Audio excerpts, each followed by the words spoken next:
Hi, welcome to the final installment of the Farm to Table virtual series. As always, my name is Kayla and I will get you guys started with some basic information about a topic and then make sure that you join Eileen next Friday for a fun, delicious recipe that you guys can do right at home. So this week's topic is poultry. So there are a couple things to think about before you get your birds. So first you want to know, what are your goals? Do you want to do this for meat or do you want to do this for eggs? Also, are you going to do this for fun or are you going to do this for profit? And of course, before you get your birds, you also want to know your town code. Some towns allow you to have poultry, some have to have specific regulations, some don't let you have them at all. So make sure that you have reviewed this for your specific county and your specific town to make sure that this is something that these are birds that you're able to have. Know your neighbors. We always talk about when we do our basic poultry presentations that it doesn't hurt to go to your neighbors and kind of say, hey, I'm thinking about getting birds, or kind of bribe them with eggs if that is something, if you were doing this for egg production, or bribe them a little with meat production, just because birds can get a little loud. Sometimes they can have an odor to them as well. So just kind of bribing them a little bit to say, hey, I have birds, but look what you can get out of it as well. Do you have everything that you need set up for your birds? So this includes having the proper amount of space, the proper housing, especially if you were doing chicks or if you were getting adult birds. Clearly they are going to need more space, or if you were going to hatch your own. You also want to make sure that you think about manure management and then other materials such as like your feeders and your waterers. How are you getting your birds? Are you going to hatch them yourself? Are you going to get them from a friend, a local store such as Tractor Supply or a local farm? Or are you going to get them from a hatchery, and a lot of those are online? So just kind of make sure, if you are ordering online, that you do understand that if you order a straight run, there is a chance that you could get roosters within your mix. And then, as always, a couple terms before I say is important before getting into the industry. So your hen is your adult female, your pullet is your young female, rooster is your adult male, and your cockerel is your young male. So if you decide to hatch your own eggs, here's just a little information about incubation. So the incubation period is about 21 days, and the optimum temperature is about 100 degrees Fahrenheit. However, you do have a little bit of wiggle room, but that can only be from about 99 degrees to 102 degrees Fahrenheit. One thing that you do want to make sure that you do is turn the eggs at least 3 times a day for the first 18 days. And this just prevents the developing embryo from sticking to one side of the shell. Something else that you can do, which is kind of cool if you're doing this with kids, is candling. So this is used to determine if the embryos are growing properly. So it can be done at 7 to 10 days during the incubation period.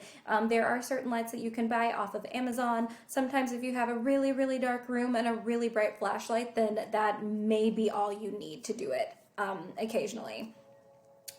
Day 18 is pre-hatching, so the embryo has developed into a chick and will take up most of the space in the egg at this point. The chick is preparing to hatch. On day 21, the chicks will start to hatch. Chicks will typically hatch at day 21. If the fertilized eggs were cool prior to incubation, the process may take a little bit longer. If you are at day 21 with no hatch, just give the eggs a few more days. Sometimes it can take between 21 to 24 days, so don't get rid of them just yet. Here's a cute little video that I always like to show with poultry presentations. This is an incubator that we do have in our office, and we do have an incubation and embryology program where you can rent an incubator from us for $20, and I will provide you with some educational materials, the incubator, and 2 thermometers. And once all of the materials are returned back to us, we will give you a $10 refund. If you do not have access to eggs, we do have a contact that we can provide you to get eggs from. So if you aren't doing incubation, you still need to have a checklist of a couple materials. So of course you want healthy chicks. You're going to need a brooder and brooder guard if you are starting with a couple day-old chicks. Bedding material, feeders, water, fencing, and the proper feed. You cannot get, I don't think I talk about this later just because I'm trying to keep this presentation very short, but when it does come to feed, you need to start with a chick starter. You cannot give your chicks the same feed that you would give your adult males and females, and then depending on what type of bird you were getting, if you were going for more meat production versus more egg production, some of the nutrients in the feed would vary. So their first few days, you're going to start them in a chick box. So this is about day 7 through 10, just to have allow them to have access to get with heat and to get away from the heat as well. As you can see in this picture, there is a light. You can get these lights and light bulbs and the lights will clip onto the side of any container from stores such as Tractor Supply. This is just a tub that you can purchase at Walmart or any kind of store, honestly. The floor should be flat but not slick, and paper towels will work for the first few days. Wood shavings are ideal because they are more absorbent than straw. Food and water should be within a short walk from the heat source, and you may want to keep the birds in the house for a few days if you are getting them when it's kind of cold outside. Moving on to the brooder. So after they've been in the chick box, they start to get a little bigger. They can start to jump over the edge of the tub. So you're gonna want to upgrade them and give them a little more space and an area that has higher walls so they can't get out of it. So again, wood shavings, you're going to want multiple feeders. Make sure to check the feeders and waters a couple times a day, just because young birds can get kind of messy and will kick the gross bedding into each of them. So you want to keep it above the bedding and just make sure that it's kind of free of dirty bedding at times. You're still going to want the heat lamp, and it wouldn't hurt to have multiple just in case one burns out, but make sure you still have space for them to get away from the heat in case they get too hot. So you're going to have about approximately 1 square foot per chick, and housing options like this can be a wooden cardboard box, a stock tank, and a brooder guard. After that, so for 1 to 4 weeks and up, so you can start to lessen the amount of heat because their feathers are the chicks are going to start to feather out. More space. You're going to need to watch out for feather picking at this time, so you can darken the room or give them things to pick at, such as like styrofoam or other little toys. And at this time, you may want to call for crooked toes and beaks, especially if you are planning to show them. Then once you are ready to really upgrade them to their chicken coop outside, so the goals of the chicken coop are to have proper ventilation in the summer and the winter, and ability to close them off, especially from predators.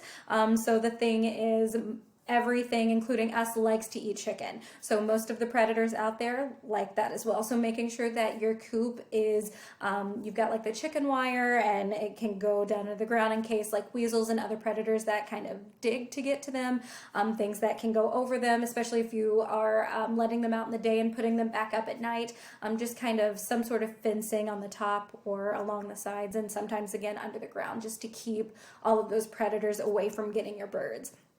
You're going to want to make sure that it can withstand weather, especially in heavy snow, especially if you are located in an area such as upstate New York.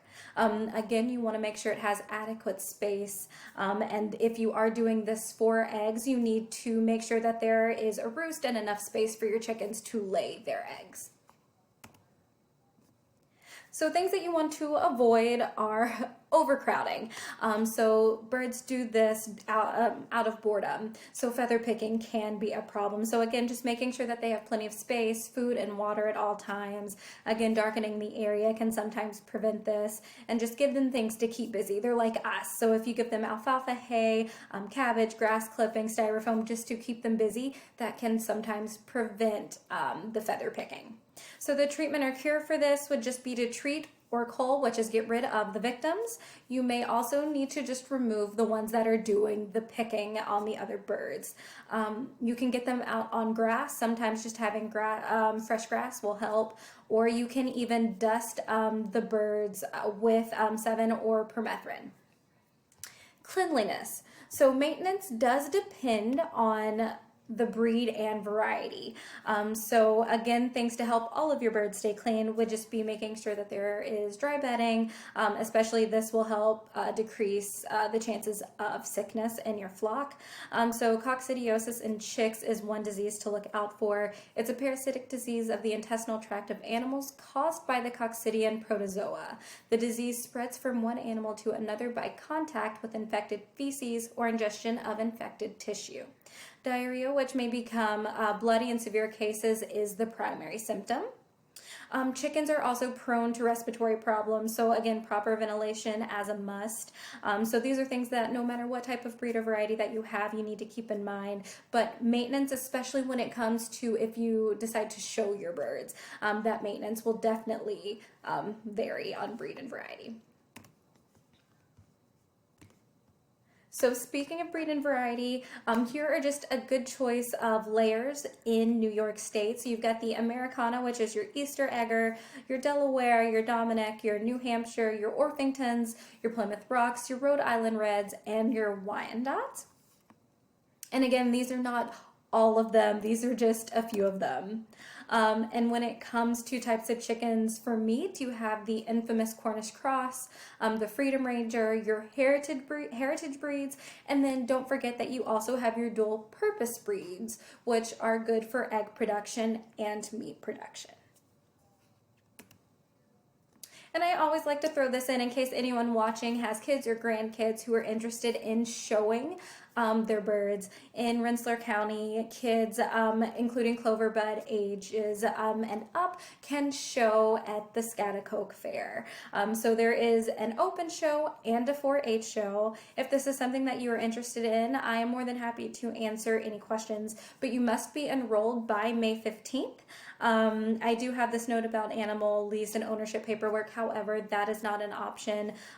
You can't really lease birds, and there isn't paperwork for them. But for other animals, if that is something that you are interested in, would be due by June 15th. One thing that you do need to keep in mind with your poultry is pullorum testing, which is an egg-transmitted disease of poultry caused by Salmonella pullorum. So this is just something that you have to get done before the Schaghticoke Fair. The pullorum test expires 90 days from the date of the first test. So in order to be covered during the entire duration of our Schaghticoke Fair, we advise not to attend a clinic before June 7th, just to make sure you are covered for that entire week. So thank you guys so much for joining me today and throughout this entire virtual Farm to Table series. I love getting to talk to you guys about different topics and products in the ag world. If you have any questions about incubation and embryology, the program that we have, our 4-H program, or raising birds or starting your own backyard flock in general, I am more than happy to answer any questions. So as always, my email is on the screen, kls342@cornell.edu. And I have also provided you with Eileen's email, and of course, stay tuned for her recipe next Friday. Thank you guys so much, and I hope you have a great weekend. Bye.